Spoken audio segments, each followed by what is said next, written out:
ओम नमोस्तु नमोस्तु नमोस्तु नमोस्तु नमोस्तु नमोस्तु। नमो लोये शौत्रिकालवर्ती अर्हंताणम। नमो लोये शौत्रिकालवर्ती सीताणम। नमो लोये शौत्रिकालवर्ती आयर्याणम। नमो लोये शौत्रिकालवर्ती उवज्जायाणम। नमो लोये शौत्रिकालवर्ती शवशाहुणम। ओंकार बिंदु संयुक्तम नित्यं ध्यायन्ति योगिना। कामदं मोक्षदं चैव ओंकाराय नमो नमः।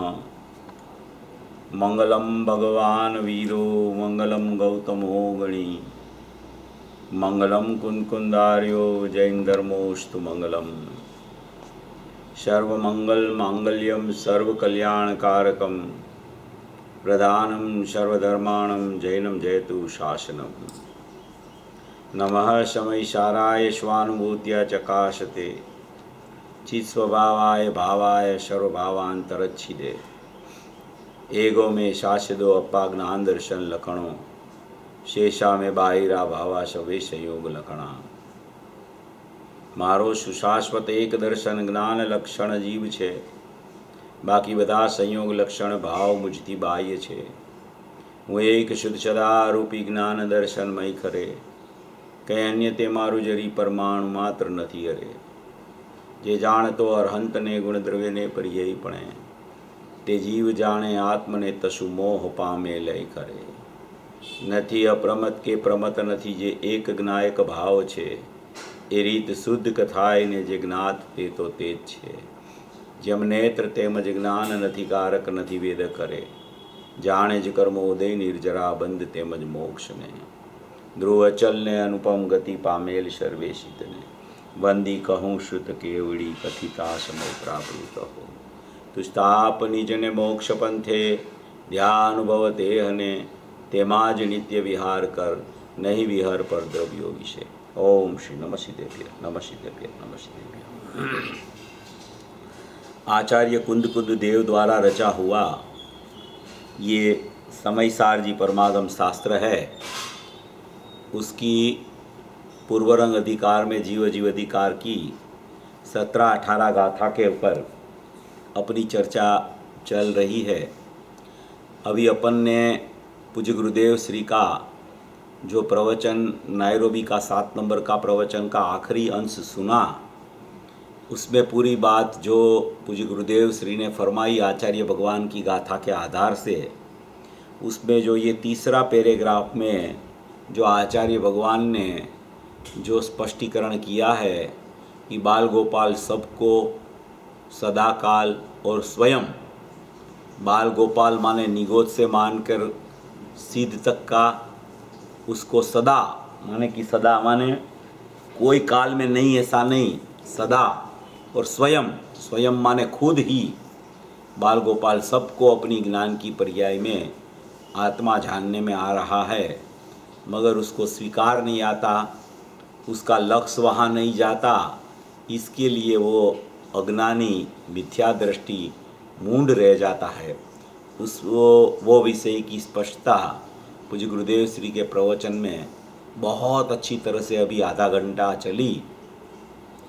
ये जो आचार्य भगवान का गाथा का स्पष्टीकरण करने की शक्ति जो पूज्य गुरुदेव श्री ने जो प्रकट की है, अपने सामने जो स्पष्टीकरण किया है, वो ऐसा स्पष्टीकरण आता है कि कहीं सुनने को अपने को नहीं मिलता। ऐसे ये ज्ञानी धर्मात्मा सम्यक दृष्टि पुरुष होते हैं, उनकी स्पष्टता इस तरीके की आती रहती है। और वो स्पष्टता में जो सुनने वाले होते हैं वो भाव विभोर हो जाते हैं। और कोई कोई जीव को भाव का भाषण भी हो जाता है, और कोई को जीव भाव का भाषण करके सम्यक दर्शन ज्ञान चारित्राणी मोक्ष मार्ग भी प्रकट कर सकता है। क्योंकि कोई भी जीव को सम्यक होने में ज्ञानी पुरुष की देशना निमित्त होती है। देशना के बिना, ज्ञानी पुरुष की देशना के बिना देशना ही ज्ञानी पुरुष की कही जाती है। वो ज्ञानी पुरुष की देशना के बिना कोई जीव समकित की प्राप्ति, भव का अभाव की प्राप्ति नहीं कर सकता। चाहे वर्तमान भव में ज्ञानी पुरुष का योग हुआ हो या तो वर्तमान पर्याय में ज्ञानी पुरुष का योग न हुआ हो, तो पूर्व पर्याय में भी किसी ने ज्ञानी पुरुष का योग किया हो, और वर्तमान में अगर वो वाणी कुछ सामने आ जाए और भाव भाषण करके अनुभूति कर सकते हैं। ऐसी ये बहुत महत्वपूर्ण चर्चा अभी पूज्य गुरुदेव श्री के प्रवचन द्वारा अपन लोगों ने सुनी। ये गाथा ही ऐसी कोई महत्वपूर्ण गाथा है, अलौकिक गाथा है, प्रयोजनभूत गाथा है कि जिसमें नायक भाव अपना चैतन्य स्वरूप और उसमें से प्रकट होने वाला उसका लक्षण रूपी ज्ञान, ये लक्षण की चर्चा में पूरी गाथा बढ़ी हुई है। तो ऐसी ये गाथा का प्रकरण जो आचार्य भगवान ने यहाँ लिखा, पूज्य गुरुदेव श्री के द्वारा अपने को स्पष्टीकरण मिला है, उसके ऊपर ही अपन चर्चा करने के लिए आगे बढ़ रहे हैं। अपन भी वहाँ दूसरे पैराग्राफ में पहुँचे हुए हैं। तीसरा पैराग्राफ अभी अपना नहीं आया है जो पूज्य गुरुदेव श्री ने अभी लिया। पूज्य गुरुदेव श्री तो उनके प्रवचन में अभी इसके बाद का प्रवचन आएगा, वो गुजराती में चलने वाला है, तो उसमें भी यही तीसरे पैराग्राफ की स्पष्टता पूज्य गुरुदेव श्री करने वाले हैं, क्योंकि वो बहुत महत्वपूर्ण पैराग्राफ है। वैसे आचार्य भगवान के कोई भी पैराग्राफ हो वो प्रयोजनभूत ही होते हैं। आचार्य भगवान का एक एक शब्द, एक एक अक्षर वो प्रयोजनभूत होता है। क्यों प्रयोजनभूत होता है? क्योंकि वो अनुभूति में से निकले हुए वाक्य होते हैं। उसकी रचना जब होती है तब अनुभूति के बूंद बूंद उसमें खीरते हैं। ऐसी कोई ये द्रव्य स्रोत की रचना ये आचार्य भगवंतों के द्वारा होती है, और वो अपने को निमित्त पड़ता है। आचार्य भगवान का विकल्पात्मक भूमिका आचार्य भगवान की होती है, और सामने वाले जीव को उसकी विकल्पात्मक दशा का स्वरूप जब वो उसकी निर्विकल्प दशा के ख्याल में आ जाता है तो उसको अनुभूति हो जाती है। ऐसा कोई ये महत्वपूर्ण प्रवचन पूज्य गुरुदेव श्री का और ये पूज्य आचार्य भगवान की गाथा, उसका मर्म बहुत सुंदर है। इसलिए आचार्य भगवान का कोई भी कथन हो वो सचमुच में निश्चय का कथन हो तो वो आदर करने के लिए प्रयोजनभूत है, और कोई व्यवहार का कथन भी आचार्य भगवान लिख दे तो वो निषेध करने के लिए प्रयोजनभूत है। कोई भी कथन आचार्य भगवान का होवे वो प्रयोजनभूत होता है। निष्प्रयोजन बात, अप्रयोजनभूत बात आचार्य भगवान कभी लिखते नहीं, क्योंकि ये लिखना होता है वो तो कोई आचार्य को ऐसा लिखने का विकल्प आता है, और लिखने का विकल्प आता है वो भी अपना भाग्य है। अपने पुण्योदय से, अपने भाग्य के कारण ऐसी रचना आचार्य की हो जाती है, और वो अपने को निमित्त पड़ती है अपनी अनुभूति में। तो इसी तरह ये कोई भी आचार्य भगवान की गाथा ले लो, सभी प्रयोजनभूत गाथाएं होती है। तो ऐसा यहाँ ये स्पष्टीकरण 17-18 गाथा में आचार्य भगवान ने जो मूल स्वरूप की बात यहाँ कही हुई है उसको अपन आगे बढ़ाते हैं। ये दूसरा पैराग्राफ में अपन जाते हैं, 17-18 गाथा का अपन पाठ करके उसको चालू करते हैं। ज्यों पुरुष कोई द्रौपदी को भी जान कर श्रद्धा करे, फिर यत्न से धन अर्थ वो अनुचरण राजा का करे।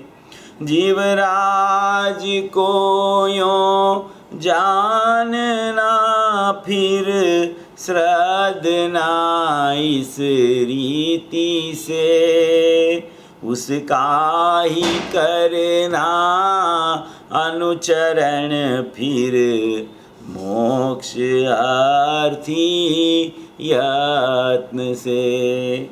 उसकी टीका है। टीका में पहला पैराग्राफ से अपन थोड़ा पढ़ लेते हैं। निश्चय से जैसे कोई धन का अर्थी पुरुष बहुत उद्यम से पहले तो राजा को जाने कि यह राजा है, फिर उसी का श्रद्धान करे कि यह अवश्य राजा ही है, पहले जाने कि ये राजा है, फिर प्रतीति करे कि यह राजा ही है, तो वो अहम करता है, वहाँ मोहर छाप मारता है। पहले जानता है कि ये राजा है, फिर अहम कर लेता है श्रद्धा में। उसी का श्रद्धान करे कि यह अवश्य राजा ही है, इसकी सेवा करने से अवश्य धन की प्राप्ति होगी, इसकी सेवा करने से धन की प्राप्ति अवश्य होगी। और तत्पश्चात माने कि ये करने के बाद में तत्पश्चात उसी का अनुचरण करे, सेवा करे, आज्ञा में रहे, उसे प्रसन्न करे, माने कि वहाँ पे ही चला जाए, उसी की सेवा माने कि उसका ही आचरण करे, उसकी आज्ञा में ही रहे और उसी का प्रसन्नता से उसका श्रद्धान करता रहे और उसको प्रसन्न करे। इसी प्रकार मोक्षार्थी पुरुष को पहले तो आत्मा को जानना चाहिए। आचार्य भगवान ने कहा है प्रथम में प्रथम क्या करना, तो कि प्रथम में प्रथम आत्मा को जानना। मनुष्य गति का कर्तव्य क्या, तो कि प्रथम में प्रथम आत्मा को जानना। इसमें ये लिखा है कि प्रथम एव राजानम जानीते, पहले में पहले राजा को जानो। और क्या कहा, प्रथम में आत्मा ज्ञातव्य, प्रथम में प्रथम आत्मा को जानना। सबसे पहले कर्तव्य क्या है कि पहले में पहले अपने शुद्ध आत्मा को जानना, पवित्र आत्मा को जानना। पूर्णानंद का प्रभु परमात्मा अंदर विराजमान है, विद्यमान, देह देवण में, देह से पृथक, राग से पृथक, इंद्रियों से पृथक, ऐसा एक चैतन्य परमात्मा एक समय की पर्याय से पृथक, निमित्त से पृथक और बहिर्लक्ष्य से पृथक, ऐसा जो अंदर में चैतन्य परमात्मा आत्मा विराजमान है, शुद्ध आत्मा, परिणामी तत्व, ज्ञायक भाव, शुद्ध तत्व, अखंड तत्व, निर्लेप तत्व, निर्बोझ तत्व, ऐसा एक अनुभूति स्वरूप भगवान आत्मा अंदर में विद्यमान है। सबसे पहले में पहले उसको जानना, और कुछ जानने में न भी आवे तो उसका कोई परिचय करने की जरूरत नहीं। सबसे पहले में पहले परिचय आत्मा का करना, अपने स्वभाव का करना, अपना ज्ञानानंद परमात्मा का करना चाहिए। ऐसा यहाँ आचार्य भगवान फरमाते हैं कि प्रथम में प्रथम, सबसे पहले मोक्षार्थी पुरुष को पहले में पहले तो आत्मा को जानना चाहिए और फिर उसी का श्रद्धान करना चाहिए कि यही आत्मा है। जानने के बाद श्रद्धान किसका करे, कि थोड़ा पर्याय का श्रद्धान कर ले, थोड़ा देवगुरु शास्त्र का श्रद्धान कर ले, थोड़ा सिमंदर भगवान की दिव्य ध्वनि का श्रद्धान कर ले, तो के नहीं नहीं नहीं, जाने हुए का ही श्रद्धान होता है। तूने जाना है आत्मा को तो श्रद्धान भी आत्मा का होता है। तू तेरा विषय ज्ञान में जानने में क्या है, तो कि भगवान आत्मा तेरा विषय है, भगवान आत्मा तेरा स्वभाव है, वही तेरा ज्ञान में तेरा विषय बनता है। ज्ञान का स्वभाव सविकल्प है, श्रद्धा का स्वभाव निर्विकल्प है। मगर श्रद्धा का स्वभाव निर्विकल्प है तो वो निर्विकल्प स्वभाव में प्रतीति रूप आत्मा में अहम होता है। वैसे ही ज्ञान का स्वभाव सविकल्प होने पर भी, सविकल्प माने भेदा भेद का ज्ञान होता है, भेदा भेद विषय नहीं होता है ज्ञान में। ये बहुत समझने लायक बात है।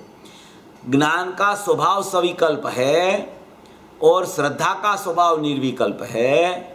तो श्रद्धा का स्वभाव निर्विकल्प माने प्रतीति लक्षण है उसका, तो प्रतीति में तो अहम होता है आत्मा में, तो वो तो निर्विकल्प है। प्रतीति निर्विकल्प, श्रद्धा निर्विकल्प होती है। उसमें कोई थोड़ा श्रद्धान पर्याय का, थोड़ा श्रद्धान द्रव्य का, ऐसा कभी नहीं होता। या तो पूरा श्रद्धान मिथ्या श्रद्धान पर्याय का होता है, या तो पूरा श्रद्धान द्रव्य का सम्यक श्रद्धान होता है। प्रतीति में दो भाग नहीं होते, एक का ही श्रद्धान करती है वो, इसलिए वो निर्विकल्प है, क्योंकि उसमें कोई भेद करके जानने की कोई प्रक्रिया नहीं है वहाँ पे। और ज्ञान का स्वभाव सविकल्प है। सविकल्प माने भेद को भी वो जान लेता है, अभेद को भी जान लेता है। वो जानना स्वभाव है भेदाभेद को, मगर उसका विषय क्या है ज्ञान का, तो कि ज्ञान का विषय तो एक शुद्धात्मा है। श्रद्धा का विषय संकित के लिए एक शुद्धात्मा प्रतीति रूप है, इसलिए ज्ञान का विषय भी शुद्धात्मा एक ही होना चाहिए, क्योंकि जाने हुए की प्रतीति होती है। अगर ज्ञान का विषय में पर्याय को भी जानना और द्रव्य को भी जानना ऐसा विषय होवे, तो प्रतीति में भी जाने हुए का श्रद्धान में पर्याय कोई भी प्रतीति और द्रव्य की भी प्रतीति होनी चाहिए। यहाँ लिखा है कि प्रथम में प्रथम आत्मा को जानना, फिर उसी का ही श्रद्धान करना।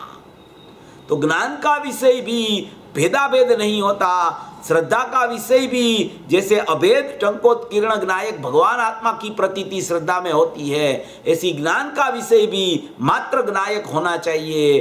ज्ञान में जानना होता है द्रव्य पर्याय का, भेदाभेद का वो अलग बात है, वो तो जानना ज्ञान में स्वयं हो जाता है, मगर उस समय भी ज्ञान की पर्याय का विषय तो अनुभूति स्वरूप भगवान आत्मा रहता है। ज्ञान की पर्याय का विषय और ज्ञान की पर्याय में जानना, इस दोनों में बहुत बड़ा अंतर है। सविकल्प स्वभाव ज्ञान का है, वो भेदाभेद का ज्ञान होता है, उसका नाम सविकल्प स्वभाव है।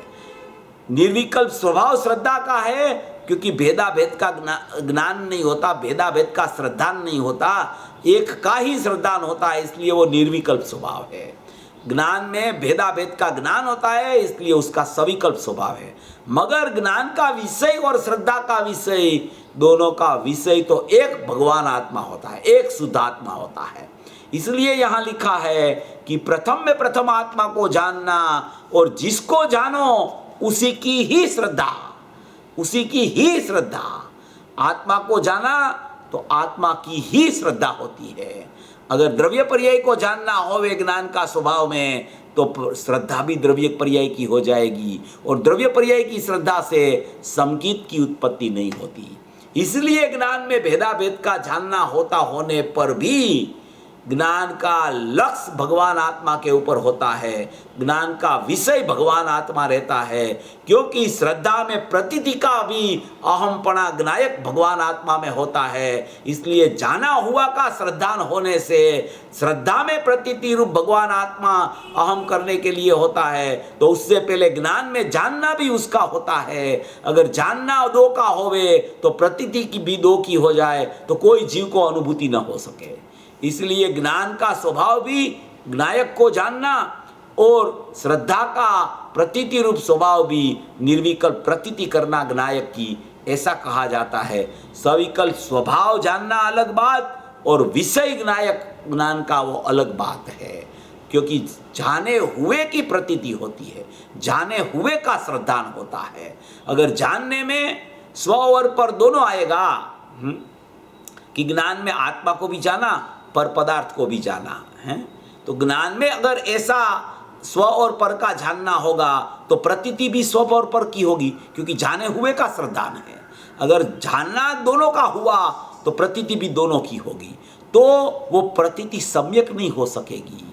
क्यों प्रतीति सम्यक नहीं हो सकेगी? क्योंकि पर का श्रद्धान वो प्रतीति का लक्षण नहीं है, स्व का श्रद्धान वो सम्यक प्रतीति का लक्षण है।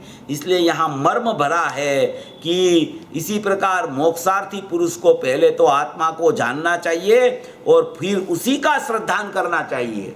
जो जाने जिसको उसी का ही श्रद्धान करे। मोक्षार्थी पुरुष ही इसे कहते हैं कि वो मोक्षार्थी पुरुष अपने भगवान आत्मा को ज्ञान में जानता है और किसी को ज्ञान में नहीं जानता है। दूसरा सब जानना भगवान आत्मा को जानता है तो बंद हो जाता है, और अनुभूति जब होती है तो स्वपर का यथार्थ जानना, द्रव्य पर्याय का यथार्थ जानना, वो निर्विकल्प दशा में अतीन्द्रिय ज्ञान में प्रकट हो जाता है। मगर उससे पहले जानने का विषय ज्ञान का अकेला एक भगवान आत्मा ही रहता है।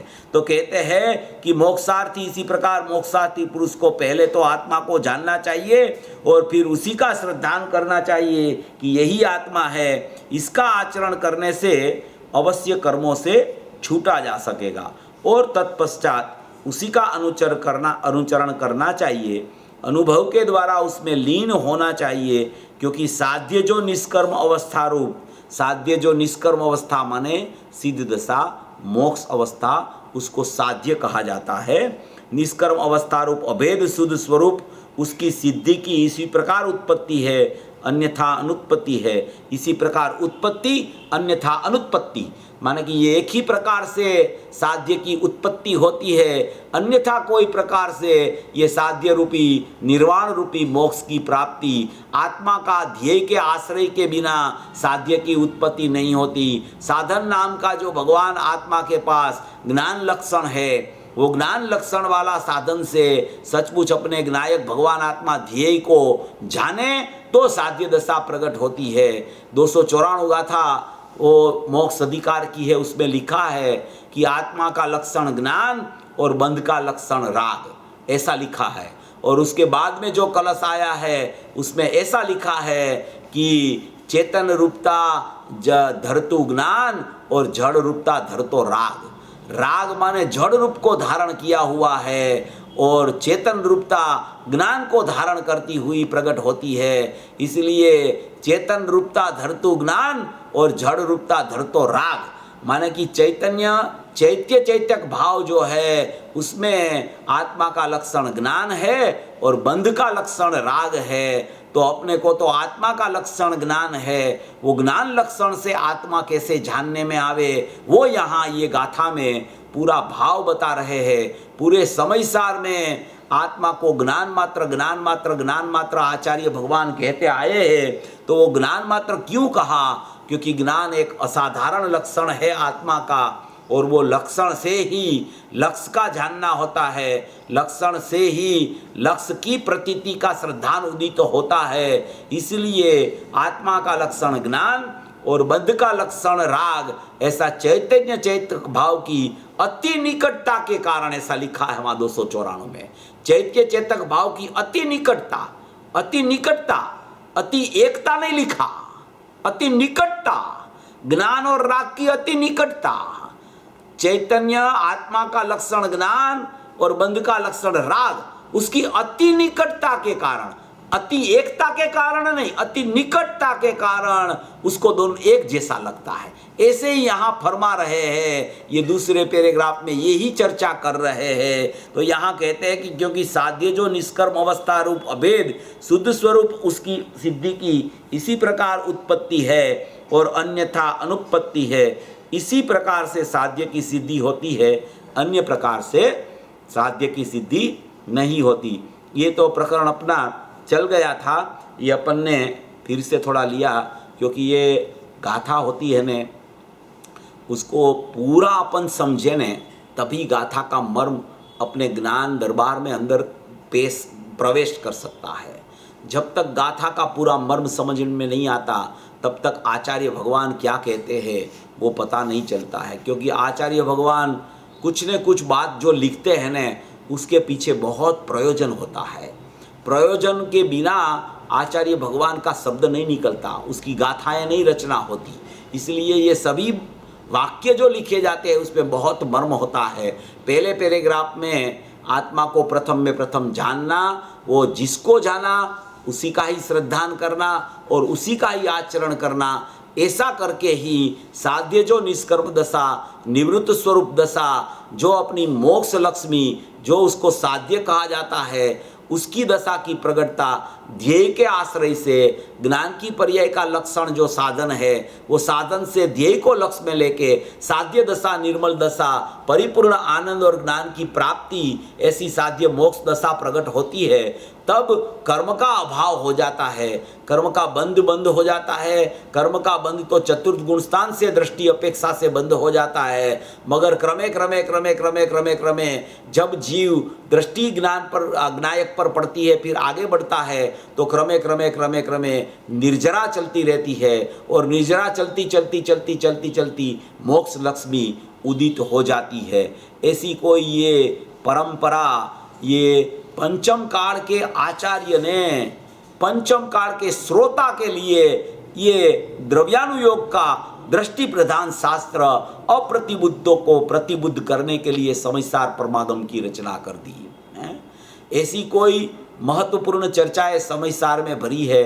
निर्विकल्प सविकल्प, निर्विकल्प सविकल्प हैं। ज्ञान लक्षण, श्रद्धा क्या करती है, ज्ञायक का क्या स्वरूप है, ज्ञान का लक्षण क्या है, श्रद्धा में प्रतीति कैसी होती है, आचरण कैसे होता है, उत्पाद व्यय कैसे होता है, ध्रुव कैसे ऐसा नैसा रहता है, निमित्त और उपादान की व्याख्याएं क्या है, निमित्त नैमित्तिक संबंध, दो पर्यायों के दो द्रव्य के बीच में, दो पर्यायों के बीच में संबंध है वो क्या है, स्वद्रव्य परद्रव्य किसे कहते हैं, ये सभी चर्चाएं आचार्य भगवान ने ये समयसार परमागम में भर दी है।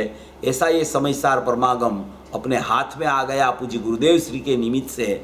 वो इसकी अभी चर्चा अपन ये दूसरे पैराग्राफ की शुरू करते हैं।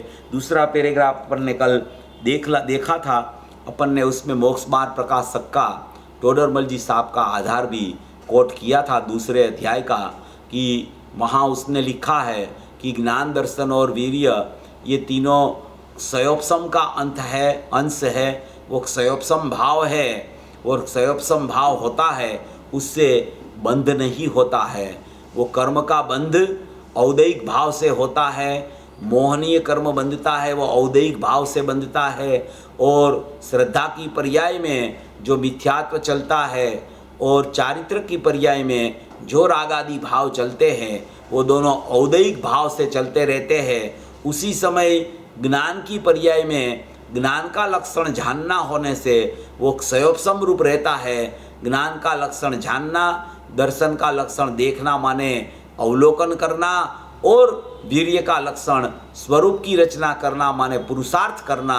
ये ज्ञान दर्शन और वीर्य का अंश एक साथ में एक रूप से वो क्षयोपशम भाव से रहते हैं, और औदैहिक भाव रूप श्रद्धा की पर्याय में मिथ्यात्व और चारित्र की पर्याय में रागादि भाव चलते हैं। वो दोनों को कर्म का निमित्त नैमित्तिक संबंध लागू पड़ता है, और ये क्षयोपशम भाव है वो सचमुच में स्वभाव का अंश है। इसलिए ये स्वभाव का अंश होता है, वो अंश सचमुच में स्वभाव जैसा ही होता है। जैसे कोई भी पदार्थ बोरी में भरा हो और बोरी में पूरी बोरी भरी हो, जैसे शक्कर से, तो शक्कर में से उसमें बोरी में से थोड़ा ही दाना निकाल लो शक्कर का, तो वो अंश कहा जाता है। वो पूरी शक्कर जैसी अंदर बोरी में भरी है, ऐसी ही शक्कर का अंश बाहर आता है। तो वो अंश जो बाहर आया उसको स्वाद में लेने से, उसको चख कर पता चल जाता है कि पूरी बोरी शक्कर से भरी हुई है।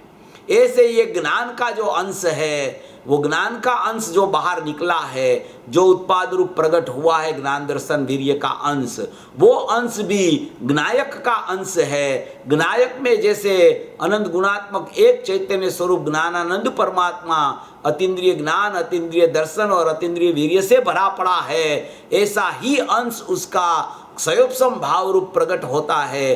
प्रकट होता है उसको क्षयोपशम भाव बोला जाता है। अंदर है वो पारिणामिक भाव रूप है। पारिणामिक भाव रूप चैतन्य सत्ता त्रिकाण रहती है, वो ध्रुव सत्ता कही जाती है। और उत्पाद रूप सत्ता जो होती है, वो उत्पाद रूप सत्ता में वो भेद नजर आते हैं। वो भेद में कौन कौन से भेद है कि ज्ञान दर्शन वीर्य की पर्यायें क्षयोपशम भाव रूप रहती है, और श्रद्धा और चारित्र की पर्याय औदैहिक भाव रूप रहती है। वो अनेक पर्याय रूप भेद भाव प्रकट होते होने पर भी वो अनेक पर्याय रूप भेद भावों के साथ मिश्रितपना जब तक दिखता है, तब तक ज्ञान और राग उसको पृथक नहीं ख्याल में आता।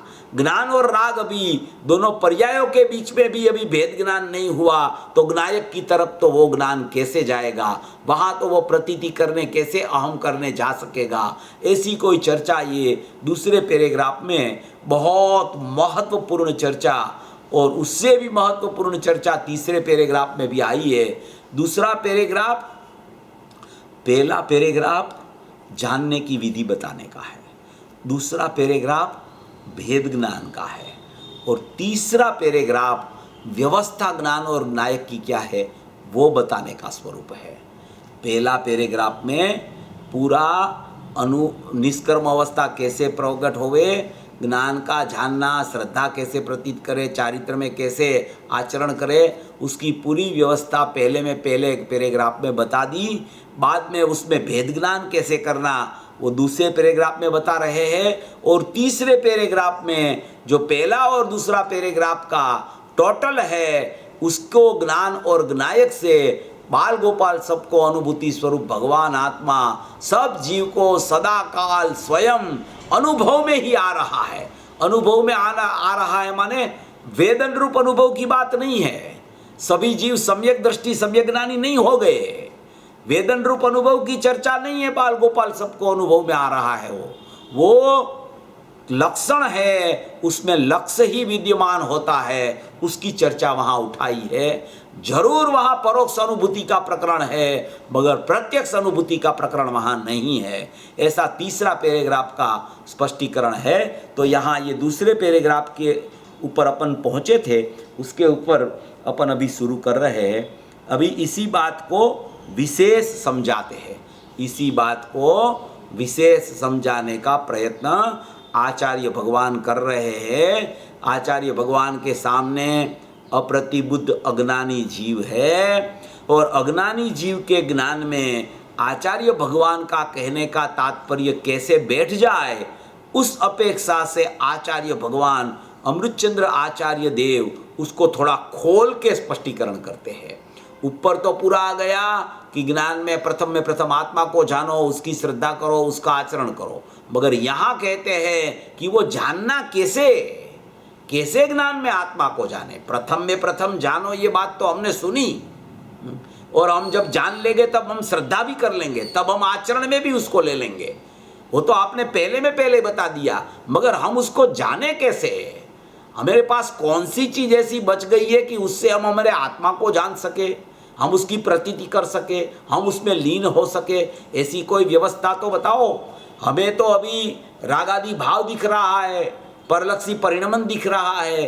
हमारी पर्याय तो परलक्ष करके अभी माने कि मिथ्यात्व और रागादि भाव मोह राग द्वेष रूप अज्ञान रूप परिणम रही है। उस समय में हम प्रथम आत्मा को कैसे जाने? हमारे पास ऐसी तो कोई बात है नहीं अभी, तो हम कैसे आत्मा को जाने? हमारा तो बहिर्लक्ष्य चल रहा है, हमारा तो परलक्ष्य चल रहा है। हमको तो ये सब जानने में आ रहा है।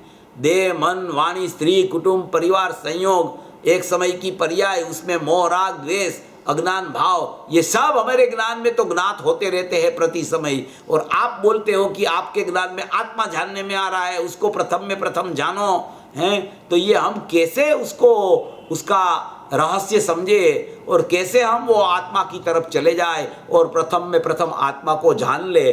उसकी विधि यहाँ आचार्य भगवान ये दूसरे पैराग्राफ में स्पष्ट कर रहे हैं कि तेरे पास है न, तेरे पास भगवान आत्मा तो है विद्यमान त्रिकाली द्रव्य। जो भगवान आत्मा विद्यमान है, तो भगवान आत्मा को जानने वाला तेरे पास ज्ञान भी होना चाहिए।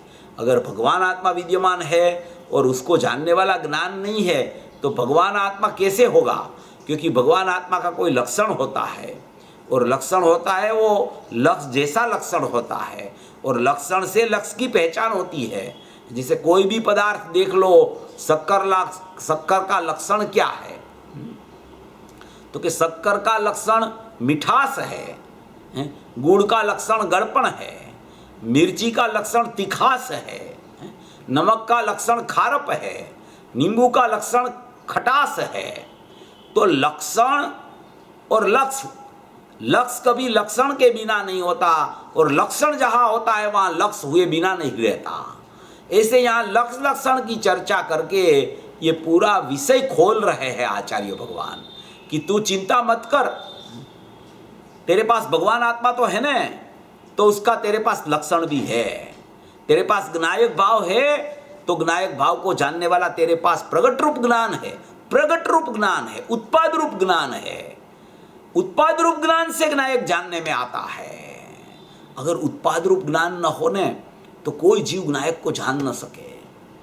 उत्पाद रूप ज्ञान पूरा अज्ञान रूप ही हो गया हो, तो वो अज्ञान में तो आत्मा जानने में नहीं आता। अज्ञान रूप माने वो ज्ञान मोहराग द्वेष रूप अगर हो गया हो, पूरा ज्ञान इंद्रिय ज्ञान रूप हो गया हो, पूरा ज्ञान भाव इंद्रिय रूप हो गया हो, पूरा ज्ञान इंद्रिय का सहारा लेके ही वर्त रहा हो, तो लक्षण का ही अभाव हो जाए। अगर लक्षण का ही अभाव हो जाए तो वो लक्षण लक्ष्य को प्रसिद्ध ही कैसे करे? तो कोई जीव को कभी अनंत काल तक अनुभूति नहीं हो सके। इसलिए लक्षण का अभाव कभी नहीं होता। निगोद में जीव चला जाए, अगर निगोद में चला जाए तो भी एक अंश ज्ञान का, स्वयं भाव का एक अंश ज्ञान का वो खुला रह जाता है। वो खुला अंश है, वो बंधा हुआ अंश नहीं है, वो आवरण वाला अंश नहीं है, निरावरण अंश है। निरावरण अंश से कभी बंध नहीं होता। निरावरण अंश कभी कहीं भी सचमुच में मिश्रित नहीं होता। वो निरावरण अंश होता है, वो खुला अंश होता है। खुला अंश होता है माने निर्दोष अंश होता है, उसमें दोष नहीं होता। वो ज्ञान का लक्षण है। आत्मा का लक्षण ज्ञान और ज्ञान का लक्षण जानना।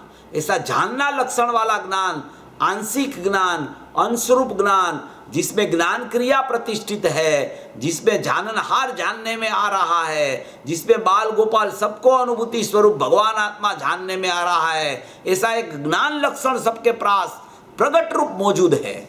वो ज्ञान लक्षण में कुछ दोष नहीं हुआ है। ज्ञान लक्षण कभी मिथ्यात्व रूप नहीं हुआ। ज्ञान लक्षण कभी राग रूप नहीं हुआ। राग जानने में आता है, मिथ्यात्व जानने में आता है, मगर उस रूप ज्ञान होके नहीं जानता।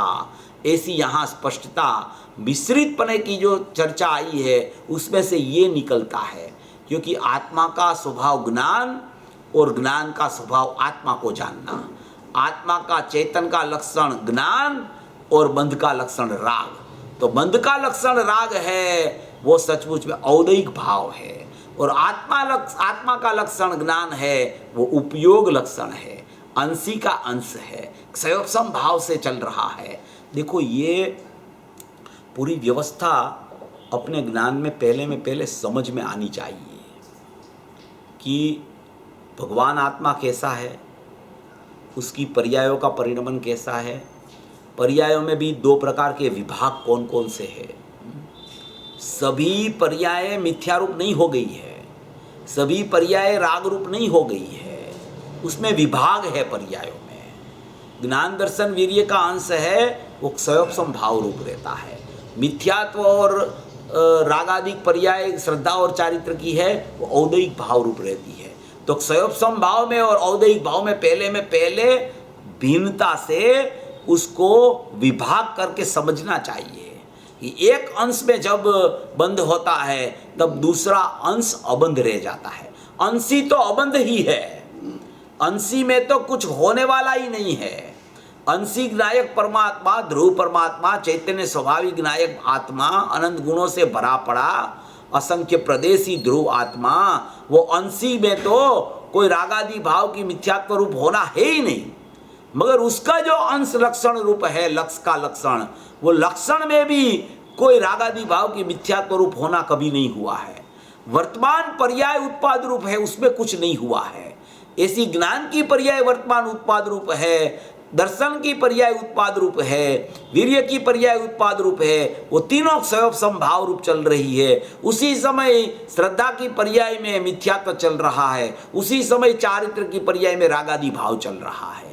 तो ये मिथ्यात्व और रागादि भाव कर्म की सत्ता के कारण, माना कि कर्म का निमित्तपना लेके हुआ है, कर्म का लक्ष्य करके उत्पन्न हुआ है, तो वो उसके साथ सचमुच में उसके लक्ष्य से हुआ है। इसलिए सचमुच में वो पुद्गल आश्रित होने से उसको शास्त्रों में पुद्गल ही कहा है। और ज्ञान का लक्षण जो है वो ज्ञायक में से निकलता होने से, वो ज्ञायक में से उसका प्रवाह निकलता होने से, वो प्रवाह उपयोग तक, वर्तमान उपयोग तक आता है, और फिर वो उपयोग व्यय होकर फिर ज्ञायक में चला जाता है। फिर वो अंदर से ज्ञान प्रकट होता है, फिर दूसरे समय में वो व्यय होकर अंदर चला जाता है। ऐसा उत्पाद व्यय, उत्पाद व्यय, उत्पाद व्यय ध्रुवयुक्तम सत, ऐसा ज्ञान लक्षण के साथ ज्ञायक का चल रहा है अनादि से। ये भी पर्याय उत्पाद हो रही है श्रद्धा की और चारित्र की, मगर वो पर्याय उत्पाद होने पर ही वो नियम से औदैहिक भाव तक जब तक रहता है औदैहिक भाव वहां, तब तक वो परलक्ष्य कर लेती है। आत्मा त्रिकाली द्रव्य है, उसमें अनंत गुण है। अनंत गुण की अनंत पर्याय प्रत्येक समय में प्रकट होती है। अभी अपनी चर्चा चल रही है दूसरे पैराग्राफ की, कि जब आत्मा को अनुभव में आने वाले अनेक पर्याय रूप भेदभावों के साथ मिश्रितता होने पर भी क्या कहना चाहते हैं? आत्मा को अनुभव में आने वाले अनेक पर्याय रूप, अनुभव में आने वाले माने ज्ञान में, जानने में आने वाले अनेक पर्याय रूप। अनेक पर्याय रूप माने आत्मा अनंत गुणात्मक है, असंख्य प्रदेशी है, विस्तार सामान्य समुदाय से अंदर में भरा पड़ा है। उसमें से गुणों की, अनंत गुण है तो अनंत गुणों की अनंत पर्याय प्रत्येक समय में उत्पाद रूप होती है। वो प्रत्येक समय में प्रत्येक गुण की एक पर्याय का उत्पाद तो नियम से बाहर आता है। पर्याय तो गुणों में अनादि काल से अनंत काल तक की पर्याय रूप पर्याय अंदर गुणों में नहीं है। पारिणामिक भाव रूप पर्यायों का सत्व अंदर गुणों में विद्यमान है। एक गुण अपन देखे तो एक गुण अनादि अनंत जो है, तो अनादि काल से जो गुण है वो अनंत काल तक रहने वाला है। तो उसमें अनादि काल से अनंत काल तक की गुण की जो स्थिति है उसमें क्या है अंदर में वो गुणों में, तो कि वो गुण में अंदर अनादि काल से अनंत काल तक की जितनी पर्याय उत्पाद होने वाली है, जितनी पर्याय उत्पाद होके व्यय होके अंदर में पड़ी है, वो उत्पाद होने वाली पर्याय भी अंदर में है अंशरूप, और व्यय होके अंदर गई है वो भी अंदर योग्यता रूप पारिणामिक भाव में पड़ी है। देखो ये विषय समझना चाहिए। एक गुण है, गुण एक है, वो अनादि अनंत है। वो गुण द्रव्य अनादि अनंत, उसके गुण अनादि अनंत। अभी वो गुण अनादि अनंत है तो गुण में है क्या अंदर में, तो कि गुण में अंदर पारिणामिक भाव पड़ा है। तो कि वो पारिणामिक भाव में क्या है? पारिणामिक भाव माने निरपेक्षता। तो कि वो निरपेक्षता में अंदर क्या भरा है, तो कि निरपेक्षता में अंदर अनंत काल, अनादि काल से अनंत काल तक की जितनी पर्याय उत्पाद होने वाली है, जितनी पर्याय उत्पाद हो गई है, वो सब अंदर पारिणामिक भाव में योग्यता रूप और शक्ति रूप भरी पड़ी है। योग्यता रूप माने अभी वर्तमान पर्याय उत्पाद है, भूतकाल की जितनी पर्याय उत्पाद होके व्यय होके कहाँ गई, तो कि व्यय होके अंदर पारिणामिक भाव में चली गई। तो वो पारिणामिक भाव में पर्याय गई अंदर, तो वो पर्याय रूप अंदर नहीं रही, वो पर्याय की योग्यता अंदर में चली गई। तो योग्यता अंदर में चली गई तो वो पारिणामिक भाव में गुण रूप हो गई वो योग्यता। तो वो भूतकाल की पर्याय की अंदर में योग्यताएं रहती है, और वर्तमान पर्याय के बाद में जितनी पर्याय प्रकट होने वाली है वो शक्ति रूप पर्याय अंदर में भी, शक्ति रूप अंदर पर्याय में, पर्याय गुण में अंदर शक्ति रूप बने रहती है। एक योग्यता रूप का विभाग है, एक शक्ति रूप का विभाग है। अंदर ऐसे विभाग नहीं है, मगर वर्तमान पर्याय की अपेक्षा से भूतकाल की पर्याय और भविष्य की पर्याय का माने कि नक्की हो सकता है। इसलिए अंदर में जो पारिणामिक भाव पूरा पड़ा है, वो पारिणामिक भाव में पर्यायों का सत्व, सत का सत्व अनादि से विद्यमान है, उसको गुण कहा जाता है। वो गुणों की प्रत्येक समय में प्रत्येक पर्याय उत्पाद रूप होती है। ज्ञान की पर्याय का उत्पाद, श्रद्धा की पर्याय का उत्पाद, चारित्र की पर्याय का उत्पाद, सुख की पर्याय का उत्पाद, वीर्य की पर्याय का उत्पाद, माने कि जितने गुण है, प्रभुत्व, विभुत्व, सर्वदर्शित्व, सर्वज्ञत्व, सच्छत्व, प्रकाश, असंकुचित विकासत्व, कार्य कारणत्व, परिणाम परिणामत्व, त्याग उपादान शून्यत्व, गुरु लघुत्व, उत्पाद वे ध्रुवत्व, परिणाम अमृतत्व, जितनी जितनी शक्तियाँ 47 तो अमृतचंद्र आचार्य ने दे दी, ऐसी अनंत शक्तियाँ भरी पड़ी है। गुरुदेव ने भी अपने ज्ञान में से, अपने बहुत शास्त्रों में से भी मंथन करके वो 54 शक्तियाँ स्वतंत्र निकाली। तो ऐसी शक्तियाँ अंदर अनंत भरी पड़ी है। वो अनंत शक्तियों का पिंड में चैतन्य स्वभाविक नायक भाव हूँ, नायक भाव परिपूर्ण परमात्मा में हूँ, ध्रुव स्वभावी भगवान आत्मा में हूँ। उसको ही लक्ष्य बना के जब लक्षण उस तरफ जाके प्रवर्तता है तब अनुभूति की पर्याय प्रकट होती है। तो ये पूरा अंदर में जितना गुण है वो गुणों की प्रत्येक समय में पर्याय उत्पाद रूप प्रत्येक समय में होती है। अभी वो पर्याय उत्पाद समझ लो कि अनंत गुण की अनंत हो गई, पर्याय उत्पाद हो गई। अभी वो उत्पाद हुई, उस पर क्या होता है कि जितनी परलक्षी पर्याय है वो तो ऐसे उत्पाद होती है, ऐसे उत्पाद हो जाती है, ऐसे ही। क्या? ये परलक्षी पर्याय है पूरी, श्रद्धा की पर्याय, चारित्र की पर्याय, अनंत गुण की अनंत पर्यायों में जब तक सम्यक नहीं होता तब तक पर्यायों का परिणमन परलक्ष से चल रहा है। मगर ये ज्ञान दर्शन वीर्य का जो अंश क्षयोपम भाव रूप है, वो पर्याय प्रकट होके वो अंश रूप स्वभाव रूप रहती है, वो जानने देखने का काम करती है, और उसमें अंदर पुरुषार्थ भी जुड़ा हुआ होने से वो पुरुषार्थ से जानने देखने का काम कर रही है ज्ञान दर्शन की पर्याय। वो क्या कर रही है ज्ञान दर्शन और वीर्य की पर्याय, कि वो जानने देखने का काम जो ज्ञान दर्शन की पर्याय में होता है उसमें इतना पुरुषार्थ है कि वो ज्ञान की पर्याय जानने रूप ही रहती है और दर्शन की पर्याय देखने रूप ही रहती है। वो वीर्य गुण के कारण उसका अंदर में ऐसा पुरुषार्थ चलता है क्षयोपम भाव का कि वो जानने देखने रूप ही वो पर्याय रहती है, वो पर रूप नहीं होती। इसलिए वो ज्ञान दर्शन और वीर्य की पर्याय वो स्वाभाविक पर्याय है, स्वभाव का अंश है। वो अंश कभी मलिन नहीं होता।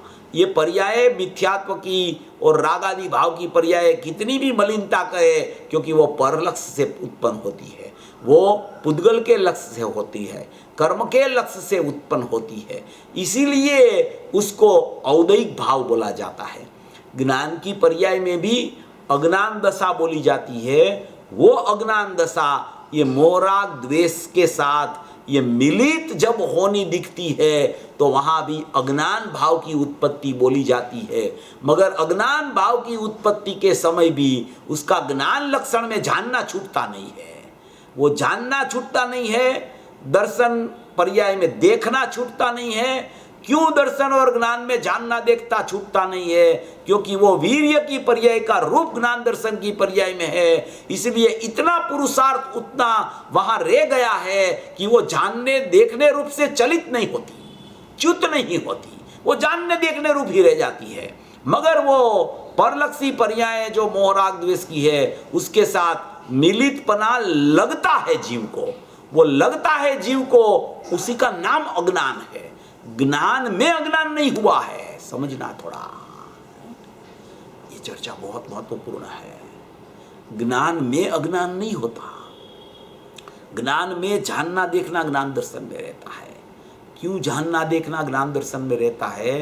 कि वो उसका क्षयोपम स्वभाव है, और क्षयोपम स्वभाव है और वो लक्षण है, और लक्षण होने के कारण वो पुरुषार्थ का रूप भी उसमें वीर्य गुण का है। इसलिए ऐसा पुरुषार्थ उसका चलता रहता है कि वो जानने देखने रूप ही रहे वो पर्याय, ऐसा पुरुषार्थ वहां काम कर रहा है। इसलिए वो पर्याय कभी मोहराग द्वेष के साथ मिलित नहीं होती।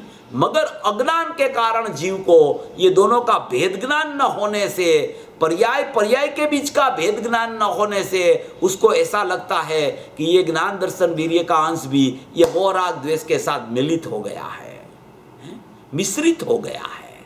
मिश्रितता दिखती है तब जुदाई है। जो जुदाई देख लेता है वो सचमुच में भेद ज्ञान में प्रवीण है, और जो एकत्व कर लेता है वो भेद ज्ञान का नाशक हो जाता है। ऐसा यहां बता रहे हैं। एकत्व बुद्धि, दोष कितने हैं मालूम है जीव के? दोष बहुत थोड़े हैं, इतने थोड़े हैं। दोष दो ही है, मात्र दो दोष। अनादि अनंत काल में जीव के दोष दो ही है, और अनादि अनंत काल तक जीव रहे उसके गुण अनंत है। गुण अनंत है अनादि अनंत काल में, और अनादि अनंत काल में भी दोष करे तो दो ही दोष कर सकता है जीव। कौन सा दोष?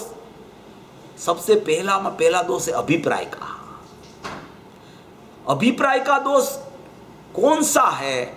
कि ये जो मिश्रितपना हुआ नहीं है और उसने अपनी मान्यता में मान रखा है कि ये मिश्रितपना हो गया है, ज्ञान में ऐसा ही जानना कर रखा है कि ये मिश्रित हो गया है। पहला वो अभिप्राय का दोष है। अभिप्राय का दोष एक समय में चला जाता है, जहां पता चले कि ये ज्ञान भिन्न और राग भिन्न, दर्शन भिन्न और राग मिथ्यात्व भिन्न। ये ज्ञान दर्शन में जानना देखना वो पुरुषार्थ पूर्वक चलता है, वो जानना देखना ख्याल में आ जाए तो ये राग आदि और मिथ्यात्व भाव से वो भिन्न हो जाता है। तो ऐसा पुरुषार्थ चले, तो पुरुषार्थ पूर्वक भेद ज्ञान में प्रवीणता हो जाए, तो वो नायक की तरफ उसका उपयोग चला जाए, तो वो अभिप्राय का दोष तो एक ही समय में चला जाता है। एक ही समय में पूर्व पर्याय में मिथ्यात्व होता है और वर्तमान पर्याय में सम्यकत्व हो जाता है। वो कैसे होता होगा, कैसे होता होगा? तो क्या अभिप्राय पलट जाता है एक ही समय में? ये ज्ञान भिन्न और राग भिन्न, ज्ञान भिन्न और राग भिन्न, वो अभिप्राय पलटा। अभिप्राय, श्रद्धा और अहम, उसमें भी अलग अलग फर्क है। उसमें भी अभिप्राय, श्रद्धा और अहम। अभिप्राय माने कि जैसा है वैसा स्वीकार नहीं करता, उससे विपरीत मानता है, तो वो अभिप्राय का दोष है। श्रद्धा माने कि वो विश्वास नहीं करता, ऐसा है वो। और अहम माने कि उस रूप यही मैं हूं, ऐसा अहम नहीं करता हो। तो अभिप्राय, श्रद्धा और अहम, वो तीनों में भी लगता है एक ही कि ये मिथ्यात्व की बात है, ये श्रद्धान की बात है, ये अहम भी एक ही है, विश्वास भी एक ही है, अभिप्राय भी एक ही है। मगर उसमें गहराई से देखे, अंदर उतर कर देखे हैं, तो अभिप्राय भी विकल्पात्मक दशा में तो फिर जाता है। उसको पता तो चल जाता है कि ज्ञान भिन्न है और राग भिन्न है, फिर भी अनुभूति क्यों नहीं होती, सम्यक दर्शन क्यों नहीं होता? तो कि अभिप्राय पलटा है मगर वहाँ विकल्प चालू है। अभी विश्वास भी आ जाता है कि ये है तो स्वरूप ऐसा, मगर जब तक अहम नहीं होता नायक भाव में, तब तक सम्यक प्रतीति नहीं होती।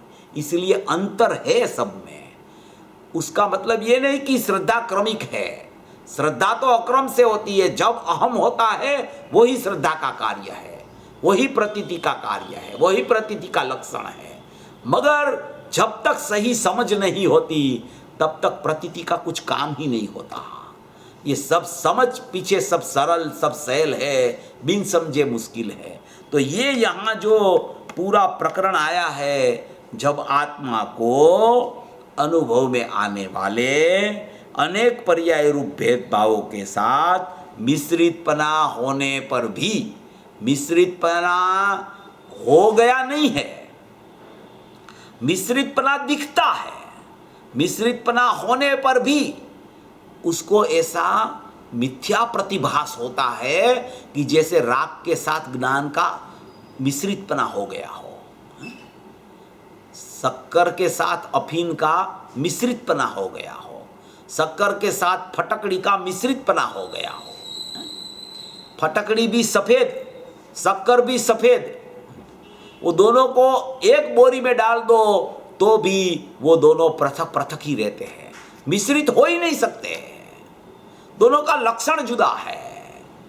ऐसे ये राग का लक्षण पृथक है, आकुलता, ज्ञान का लक्षण जानना पृथक है, तो मिश्रित दिखता है मगर एक रूप कभी नहीं होता। दोनों पृथक पृथक रहते हैं, दोनों की अपनी अपनी सत्ता अलग अलग है। एक परलक्षी भाव है, एक लक्षण रूप भाव है। अंश रूप भाव में लक्षण रहता है और परलक्षी भाव में मोह राग द्वेष की प्रवृत्ति चलती है। वो परलक्षी भाव है, वो पूरा पुद्गल के लक्ष्य से होने वाला, सचमुच में तो पुद्गल का ही परिणमन है। और सचमुच में ज्ञान का अंश में जानना देखना होता है, वो स्वभाव का अंश होने से वो सचमुच में जानना देखना अपना स्वभाव है। जानना देखना जाननहार के साथ अभेद होता है और मोह राग द्वेष से पुद्गल के साथ अभेद होता है। ऐसे दो विभाग प्रथम से ही है। वो दो विभाग की जानकारी जिसको सही नहीं है उसको एकत्व बुद्धि चलती है। वो एकत्व बुद्धि का नाम अभिप्राय का दोष है। वो अभिप्राय का दोष एक समय में चला जाता है तो सम्यक दर्शन ज्ञान चारित्राणी मोक्ष मार्ग हो जाता है। और वो सम्यक दर्शन ज्ञान चारित्राणी मोक्ष मार्ग होने के बाद में एक दोष चला गया, एक ही रहता है। फिर कौन सा? अस्थिरता का। एक अभिप्राय का दोष, दूसरा अस्थिरता का दोष। दोष दो और गुण अनंत। जीवत्व, चिति, दसी, ज्ञान, सुख, वीर्य, प्रभुत्व, विभुत्व, सर्वदर्शित्व, सर्वज्ञत्व, स्वच्छता, प्रकाश, ऐसे अनंत गुणात्मक भगवान आत्मा अंदर विराजमान है। चैतन्य सत्ता लेके विद्यमान है। इतनी संपत्ति पड़ी है अंदर, इतनी समृद्धि पड़ी है अंदर, इतनी अमर्यादितता पड़ी है अंदर, इतना वैभव पड़ा है अंदर, इतनी चैतन्य की अंदर में सत्ता अंदर में विस्तृत रूप से बहती हुई चल रही है, ध्रुव का प्रवाह रूप से, कि अंदर में एक जीवन चल रहा है पूरा। अंदर ध्रुव सत्ता में एक बहुत अमर्यादित जीवन चल रहा है। अंदर एक जीवन है, चैतन्य जीवन है, चैतन्य जीवन। जो सिमंदर परमात्मा होते हैं वो अपनी सीमा में अंदर रहते हैं, वो अपने चैतन्य जीवन में रहते हैं। अंदर एक बड़ा घर है, वो घर में एक अंदर जीवन है, वो अंदर में अनंत गुण है, वहाँ उसका जीवन चल रहा है। ज्ञान में जानने का जीवन है, दर्शन में देखने का जीवन है, वीर्य में पुरुषार्थ का जीवन है, विभुत्व में व्यापकता का जीवन है, स्वच्छत्व में अंदर का सब गुण, एक गुण में ये सब गुण का प्रतिभाषित होना हो रहा है, वो भी एक जीवन है। सर्वज्ञत्व में अंदर अनंत गुणों का जानना चल रहा है, वो भी एक अंदर जीवन है। सर्वदर्शित्व में अनंत गुणों का देखना चल रहा है, वर्त रहा है, वो एक जीवन है अंदर। ऐसा जीवन संपन्न भगवान आत्मा अंदर, जीवंत परमात्मा अंदर विद्यमान है। अंदर तो कुछ है ही नहीं। पर्याय अभी द्रव्य का लक्ष्य नहीं कर सकती, पर्याय नहीं लक्ष्य करती तब तक क्या है, पर्याय लक्ष्य नहीं करती तब तक क्या है। अरे ये परमात्मा ऐसा है, ऐसा जीवन तुझे ख्याल में आ गया, उसी का नाम तो पर्याय ने लक्ष्य कर लिया वहां पे। ऐसा दबकता जीवन चल रहा है अंदर, ऐसी धड़कन है अंदर में जैन तत्व की। ऐसा अंदर जीवन है, एक अंदर शाश्वत जीवन, शाश्वत ब्रह्म स्वरूप लोक है अंदर में, चित्त लोक, चैतन्य लोक, ज्ञान लोक अंदर में है। बाहर मेरा कोई लोक नहीं है। अंदर का लोक को जानना वो मेरा कार्य है, बाहर का लोक को जानना, क्योंकि बाहर का लोक तो अंदर में है ही नहीं। अंदर में है वो पर्याय में आता है, अंदर में नहीं है वो पर्याय में नहीं आता। इसलिए अंदर का लोक है वो ही पर्याय में जानने में आता है, और कुछ जानने में नहीं आता। केवली का स्वरूप भी ऐसा है, अपने को जान लेते हैं, अपना चैतन्य लोक को जानते हैं, चैतन्य दरबार भरा है अंदर में। ऐसी समृद्धि वाला, संपत्ति वाला भगवान आत्मा अंदर विद्यमान है। उसका जानना देखना, जानना देखना, जानना देखना, ऐसा स्वभाव अंदर में विद्यमान है। ऐसी जानने वाली पर्याय की, ये मोहराज द्वेष वाली पर्याय के साथ में मिश्रितपना जब तक दिखता है तब तक एकत्व बुद्धि चलती है, और एकत्व बुद्धि में अभिप्राय का दोष चलता है, श्रद्धा में विश्वास नहीं आता है, और अपने ज्ञायक भाव में अहम नहीं होता है। तो अभिप्राय का दोष सबसे बड़ा झेर जैसा दोष है, और जो झेर जैसा दोष होने पर भी एक समय में चला जाता है। अनंत संसार का कारण मिटाने के लिए एक समय, और अल्प संसार मिटाने के लिए थोड़ा ज्यादा समय लगता है। ऐसी ये चर्चा इसमें भरी पड़ी है, मिश्रित रूप से। मिश्रित के समय जुदा है, मिश्रित हुआ ही नहीं कुछ। ज्ञान और राग कभी मिश्रित नहीं होता। एक समय भी मिश्रित हो जाए, एक रूप हो जाए, मिश्रित माने कि जुदा है, मिश्रित माने कि एकत्व नहीं। एक समय के लिए भी एक में एक हो जाए तो दोनों अलग नहीं हो सकते। अलग नहीं हो सकते तो कोई सम्यक दृष्टि नहीं हो सकता जीवन में, कोई जीवन में कोई सम्यक दृष्टि नहीं हो सकता। इसलिए यहाँ कहते हैं, ये प्रकरण तो ऐसा है कि अपन इसमें जितनी चर्चा करें ना उतनी कम पड़ती है। समय तो कहाँ चला जाता है पता ही नहीं चलता है। जब आत्मा को अनुभव में आने वाले अनेक पर्याय रूप भेदभावों के साथ मिश्रितता होने पर भी ये सब कहने में आता है ने, वो सब अंदर में उतारना पड़ेगा जीव को। ये कुछ क्षयोपशम बढ़ाने के लिए नहीं कहने में आ रहा है, अंदर मिलान करना पड़ेगा कि जैसा केवल ज्ञानी का ज्ञान है वैसा ही मेरे ज्ञान का उत्पाद है। वहाँ भी उत्पाद है, मेरा भी उत्पाद है। उत्पाद में फर्क नहीं होता। उत्पाद अंदर से आता है, अंदर से उत्पाद आता है, वो सबको ज्ञान का उत्पाद आता है। सबको सामान्य ज्ञान प्रकट होता है, सबको एक तरह का ज्ञान प्रकट होता है।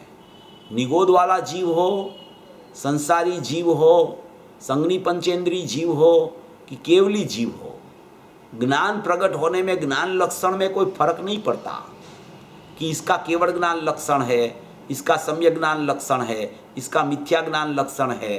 लक्षण केवल ज्ञान मिथ्या ज्ञान की सम्यक ज्ञान नहीं होता, लक्षण ज्ञान होता है। केवल ज्ञान भी ज्ञान की उपाधि है, सम्यक ज्ञान भी ज्ञान की उपाधि है, मिथ्या ज्ञान भी ज्ञान की उपाधि है। माने कि उपाधि माने गलत चीज नहीं, वो वधारानी चीज ऐड होता है, उसको उपाधि बोली जाती है। ज्ञान लक्षण निरंतर रहता है, मगर ज्ञान लक्षण में क्या हुआ तो कि ज्ञान केवल ज्ञान प्रकट हो गया, सम्यक ज्ञान प्रकट हो गया, यह तो मिथ्या ज्ञान प्रकट हुआ। तो ये मिथ्या ज्ञान हो, सम्यक ज्ञान हो कि केवल ज्ञान हो, मगर वहां रहता ज्ञान है, वो ज्ञान है, वो अंदर से आता है, उसको लक्षण कहा जाता है। और वो उपयोग है, वो उपयोग का दुरुपयोग करता है तो मिथ्या ज्ञान हो जाता है। वो उपयोग का आंशिक सदुपयोग करता है तो सम्यक ज्ञान हो जाता है। वो उपयोग का परिपूर्ण उपयोग करता है तो केवल ज्ञान हो जाता है। उपयोग तो उपयोग रहता है। ये मिथ्या ज्ञान, सम्यक ज्ञान और सचमुच में केवल ज्ञान, वो सब कर्म सापेक्ष अवस्थाएं हैं। ज्ञान लक्षण है, वो स्वभाव का अंश है, वो स्वभाव का अंश में स्वभाव रहता है। केवल ज्ञान हो गया तो माने कि समझ लो कि घाती कर्म सब चले गए, ज्ञानावरणी कर्म भी चले गए। सम्यक ज्ञान हुआ तो आंशिक कर्म का अभाव हो गया, मिथ्या ज्ञान हो गया तो कर्म का उदय में वो जुड़ गया। मगर ज्ञान लक्षण है वो तो ना किसी के साथ जुड़ता है, ना इसमें कुछ फर्क होता है, क्योंकि लक्षण होता है वो कायम रहता है, लक्षण में कोई फर्क नहीं होता। लक्षण की जो वधारा की चीज होती है, उमेरा वाली चीज, ऐड करने वाली चीज है, उसमें फर्क आ जाता है। लक्षण लक्षण रूप रहता है, लक्ष्य लक्ष्य रूप रहता है। ये यहाँ पूरी ये चर्चा में ये सिद्ध करना है कि जब आत्मा को अनुभव में आने वाले अनेक पर्याय रूप भेदभावों के साथ मिश्रितता होने पर भी सर्व प्रकार से भेद ज्ञान में प्रवीणता से, सर्व प्रकार से भेद ज्ञान में प्रवीणता क्या? भेद ज्ञान की प्रवीणता किसको कहे? अभी तो पर्याय पर्याय के बीच का भेद ज्ञान चल रहा है। एक पर्याय पर्याय के बीच का भेद ज्ञान होता है और एक द्रव्य पर्याय के बीच का भेद ज्ञान होता है। एक द्रव्य का प्रमाण होता है, एक पर्याय का प्रमाण होता है।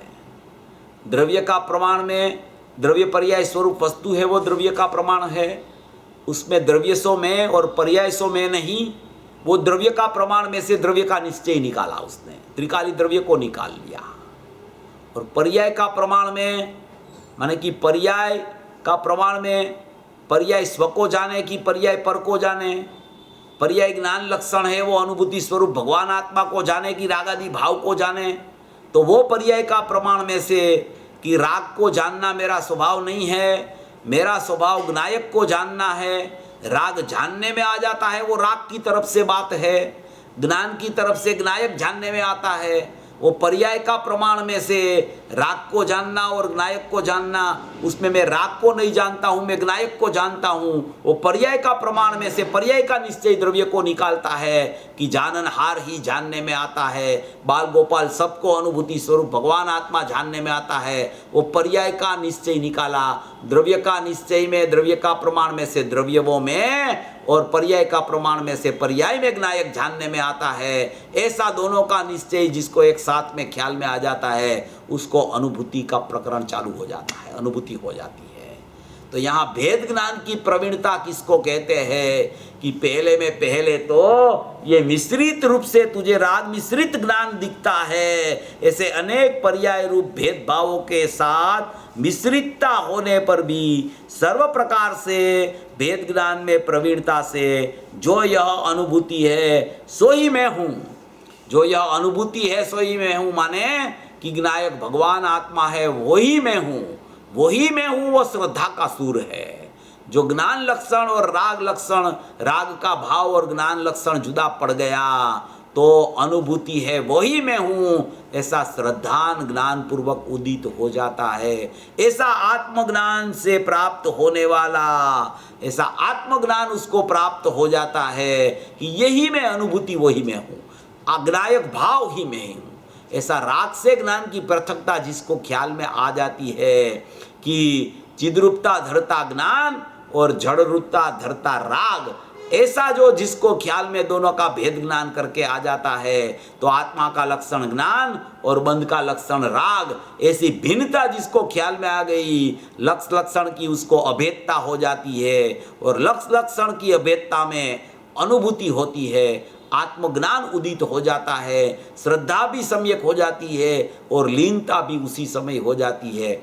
ऐसा यहाँ ये पूरा भेद ज्ञान का प्रकरण आचार्य भगवान दूसरे पैराग्राफ में ये सिद्ध कर रहे हैं। अभी अपने पास दो स्वाध्याय तो है, अपन इसको आगे भी देखेंगे। बहुत ये 17-18 गाथा, बहुत मार्मिक चर्चाएं इसमें भरी पड़ी है, मगर ये चर्चा जब होती है तब अपना उपयोग एकदम एकाग्र होवे ने, तभी ये चर्चा पकड़ में आती है।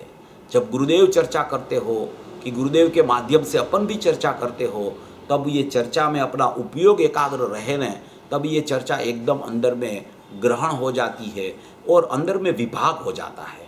ज्ञायक का विभाग अलग दिखता है, ज्ञान लक्षण का विभाग अलग दिखता है, मोराग द्वेष का विभाग अलग दिखता है, और कर्म की सत्ता का विभाग अलग दिखने लगता है।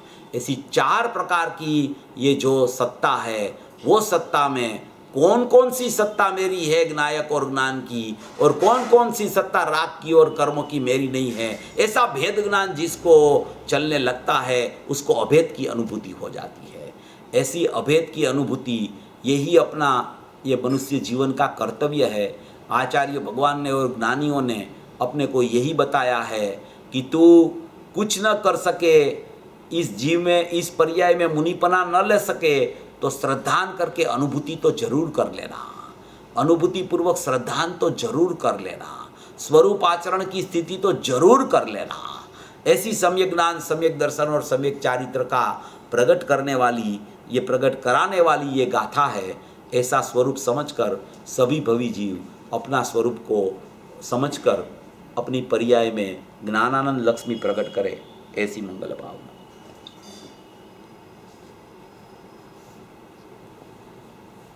बहुत बढ़िया चेतन भाई, बहुत ही अच्छा प्रवचन रहा। 2 दिन शिविर के अपने समाप्त हुए आज। ऐसा लगता है जैसे ये चलते ही रहे। कल हमारा आखिरी दिन होगा इस ऑनलाइन शिविर का, बट ऐसे और आगे हम शिविर लगाने की कोशिश करेंगे। कल सुबह का मैं क्विकली कार्यक्रम बता दूं। सुबह 9 बजे से 9:30 बजे गुरुदेव श्री का प्रवचन होगा। फिर 9:30 बजे से 10:30 बजे श्री चेतन भाई जी का प्रवचन होगा, और फिर 10:30 से 11 बजे कल हमने हाफ एन आवर का क्वेश्चन एंड आंसर राउंड रखा है कि किसी को कोई प्रश्न हो अभी तक के प्रवचनों पे तो वो कल पूछ सकते हैं। 10:30 से 11 ये मैंने टाइम शिकागो टाइम के हिसाब से बताया है। फिर बाकी शाम को प्रवचन फिर होगा कल, उसका मैं कल सुबह बताऊंगा। तो अभी यहीं पे हम समाप्त करते हैं। जिनवानी स्तुति में अहोपकार जिनवरनो कुंदनो ध्वनि दिव्यनो, जिन कुंद ध्वनि आप्या अहो आ गुरु कहाननो, जिन कुंद ध्वनि आप्या अहो आ गुरु राजिनो, जावाणी के ज्ञान से सूझे लोकालो, सोवाणी मस्तक नमो सदा द्वैत हूँ। 9 बार नमस्कार मंत्र।